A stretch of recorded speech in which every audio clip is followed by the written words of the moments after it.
The grand hall of the mansion glittered under the chandelier lights, but I felt utterly invisible, like a shadow at my own family's gathering. I had avoided these reunions for years.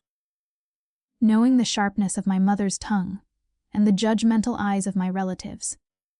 Yet here I was, reluctantly stepping into a world that had always made me feel small. The perfume of wealth and entitlement clung to every corner, reminding me painfully of the life I had left behind. As I entered, my mother's voice cut through the chatter like a knife. "You still work as a housemaid," she bellowed, loud enough for the entire room to hear. Her tone was dripping with mockery, the kind that could make even the most confident person shrink. Gasps and nervous laughter rippled through the room as I froze in place. My heart thumped loudly, an anxious drum in my chest.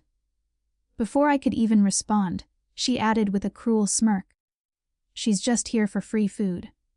The laughter grew, cruel and sharp, echoing in my ears. Cousins, aunts, uncles, they all glanced at me with amused expressions. Some too polite to hide their smirks, others openly reveling in my embarrassment. I felt my cheeks burn, a mix of shame and anger curling in my stomach like fire. I wanted to run, to vanish from this room filled with familiar faces who had always belittled me. But something inside me stiffened. I straightened my spine, lifted my chin, and forced a smile that did not reach my eyes. The tears that threatened to spill behind my lids were swallowed, because I could not give her the satisfaction. Not here, not now. As the laughter continued, memories of the years spent under my mother's judgment came rushing back. The constant reminders that I was less than, that my choices were insignificant, that I would never amount to anything. The whispered criticisms, the cold glares, the subtle insults cleverly disguised as advice. All of it had led me to this moment, standing in front of the very people who had never truly supported me. I felt a surge of anger, sharp and clear. I hated her for her cruelty, yes, but more than that. I hated the way her words made me doubt myself for so long. For years, I had let her opinions define my worth, but no longer. I took a slow, deliberate breath, feeling the heat of resentment transform into a quiet, burning resolve. "I see," I said softly, my voice controlled, calm, betraying none of the storm inside. "I'm glad you're keeping track of my career." The words were light, almost too gentle, but underneath, they carried a weight she could not comprehend. The laughter faltered for a moment. A tiny crack in her confident veneer, but she quickly covered it with another derisive chuckle. Yet in that moment, I realized something powerful. Humiliation was temporary. I could endure this, survive this, and rise far beyond what she ever imagined. The room's sparkling lights, the polished marble floors, the fancy clothes, they were all symbols of her world. A world I had once desperately wanted to fit into. But now, I saw them for what they were, a stage for my awakening. As she continued to bask in her cruel triumph, I quietly vowed that this would not define me. Someday, she would witness the full measure of what I had built for myself, the life she had never believed I could achieve. And when that day came, I would not just rise. I would shine so brightly that her laughter would fall silent. For now, I walked through the hall with my head held high, keeping my composure, while a fierce determination settled into my bones. The public humiliation was over, but my journey, my quiet, unstoppable rise, was just beginning. After the laughter faded, and the sting of my mother's words lingered in the corners of the grand hall, I retreated inwardly to a place no one in that room could touch. My family had long believed that I lived a quiet, modest life, scrimping and saving like a housemaid should. They had no idea that behind the modest clothes and careful demeanor lay a life of richness and freedom that they could never comprehend. I remembered stepping out of the reunion hall earlier that week, slipping into the sleek black car that waited for me outside. The license plate read nothing of grandeur, but I knew where it would take me, to a world where my worth was never questioned, a life my family would scoff at if they ever knew. My husband, whose very name carried power and influence, had built a life for us in absolute secrecy. He was not only my partner but my champion, the one who saw my brilliance long before the rest of the world ever could. In our home, hidden from prying eyes, I was more than the housemaid my mother accused me of being. I was a partner, an equal, a woman who had fought tooth and nail to create a life of elegance and purpose. Our house, an understated mansion in a quiet, secluded neighborhood, reflected our personalities, refined, tasteful, yet unpretentious. Here, laughter came freely, not as a weapon but as a balm. Here, love was not conditional. My husband often joked about the absurdity of our situation. "Imagine if your mother knew," he would say, his lips curling into that familiar, mischievous smile. "She'd probably faint at the sight of my garage." And indeed, the sight of a Lamborghini or a sleek Rolls Royce in our driveway would be enough to silence even the most judgmental of relatives. But we kept it all secret, carefully shielding our lives from the venom of envy and scorn. I spent my days not as a servant, but as a strategist in my own right. Investments, philanthropic ventures, and charitable foundations consumed my attention. I was building something lasting, something that no ridicule could touch. Every decision, every calculated move, reminded me that the life my family had mocked was entirely of my own making. They had once called me insignificant, yet here I was, quietly shaping industries, helping communities, and living in comfort and love far beyond their imagination. And yet, it wasn't just the wealth that gave me strength. It was the sense of control, the knowledge that I could define my life on my terms. My mother's words no longer held power over me. I had outgrown them in the most profound way, not by confrontation, not by argument, but by simply existing in a reality she could neither touch nor taint. Sometimes, in the quiet of our private evenings, my husband would take my hand and look me in the eyes with awe. "Do you know how extraordinary you are?" he'd whisper. "The world might mock you, but you've built a kingdom out of nothing. You're unstoppable." And in those moments, I felt a warmth spread through me, a reminder that love and validation could come from places more enduring than cruel laughter or shallow judgments. Yet, even in this sanctuary, a part of me never forgot the family that had tried to diminish me. The humiliation at the reunion burned quietly at the edges of my mind, a reminder of why I had worked so hard, why I had refused to be small in a world that demanded it. Each success, each secret triumph, was a small, quiet rebellion against the people who had once claimed I would amount to nothing. I was free, yes, but I was also preparing. One day, the life I had built in secret would not remain hidden, and when that day came, the laughter that had once wounded me would echo back as awe, shock, and recognition of the strength they had underestimated for far too long. Until then, I lived with a quiet joy, a smile that held secrets, and a heart full of determination. The housemaid they mocked had become the architect of a life they could only dream of. The laughter had barely faded from my mother's cruel declaration, when the air seemed to shift.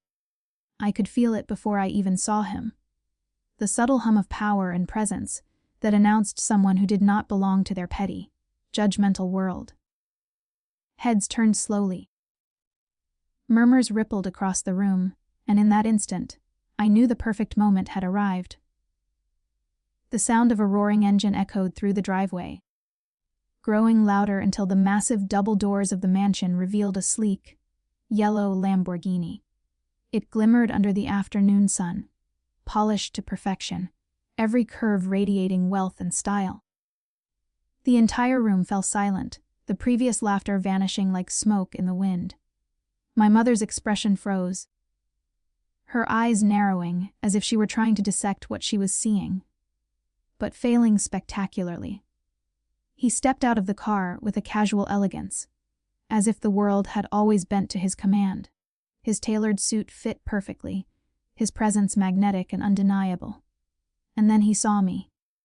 The corner of his mouth curved into that familiar, knowing smile, the one that always made my heart skip a beat. Without a word, he crossed the room and took my hand, lifting it gently to his lips. The sound of that kiss, the soft, deliberate press of his lips to my hand, sent a shiver through the room. Time seemed to stop. Conversations halted mid-sentence. Every eye was on us, and for the first time in my life, I felt the power of my worth reflected in the astonishment around me. My mother's face had gone pale, a mixture of shock, disbelief, and something darker, envy. What? She stammered, unable to form a complete thought. The laughter that had once mocked me was gone, replaced by stunned silence. Cousins whispered to one another, aunts clutched their pearls, and uncles shifted uncomfortably, as if the very air had turned against them. I looked into my husband's eyes, letting him speak volumes with his gaze. There was pride there, admiration, and a quiet declaration to everyone in the room. She is mine, and she is extraordinary. I felt a wave of satisfaction ripple through me. This was the moment I had silently dreamed of, the moment the world, and especially my cruel family, would see me as I truly was. "Everyone, this is my wife," he said, his voice smooth and commanding, filling the entire hall.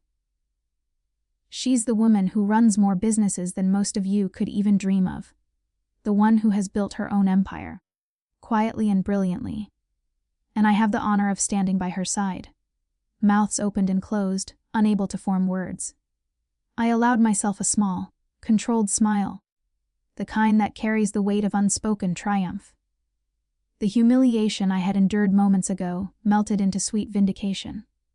They had mocked me, laughed at me, dismissed me as nothing, and now I stood before them untouchable, radiant, and undeniably successful. My mother's lips quivered, her eyes narrowing in disbelief. She had spent a lifetime believing she could diminish me with her words, and yet here I was, in front of her, accompanied by someone whose presence alone was a statement of triumph. Every glance from my husband reinforced the truth. I had always known her judgment held no power here. Not anymore. I felt the thrill of control, the intoxicating power of revealing just enough without gloating. I didn't need to shout or argue. My presence, my husband's arrival, and the undeniable truth of my success were a message far louder than words could ever be.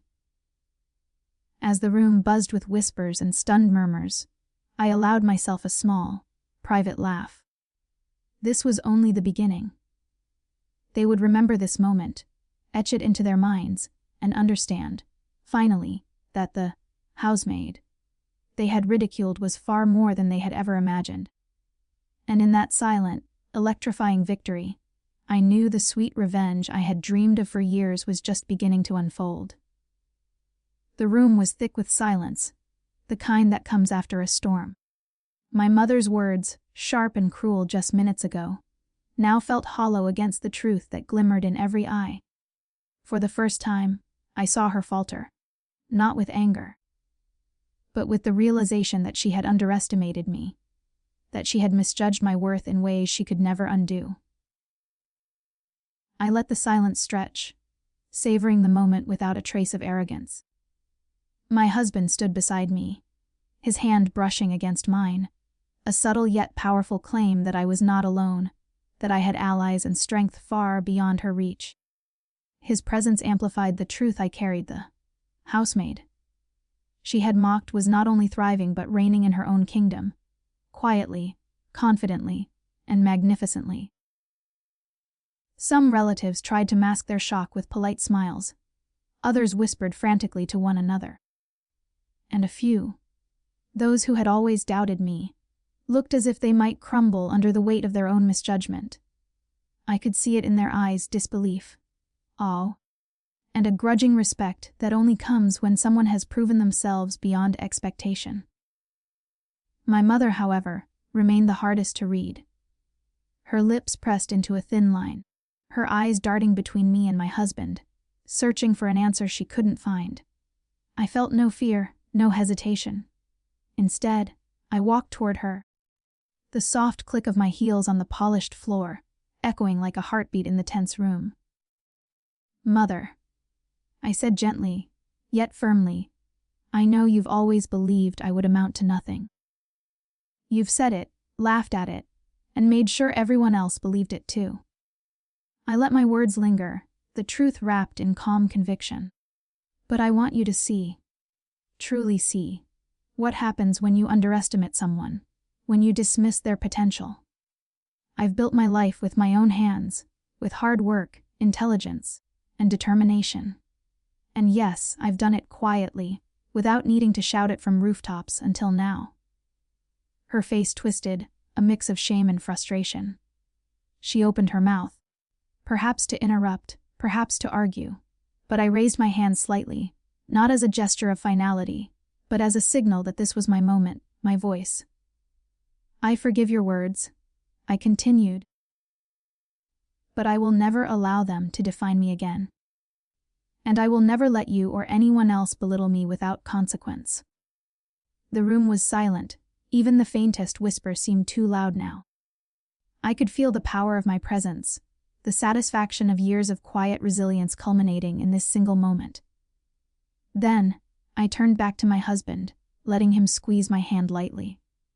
Together, we walked through the crowd, greeting relatives with polite warmth.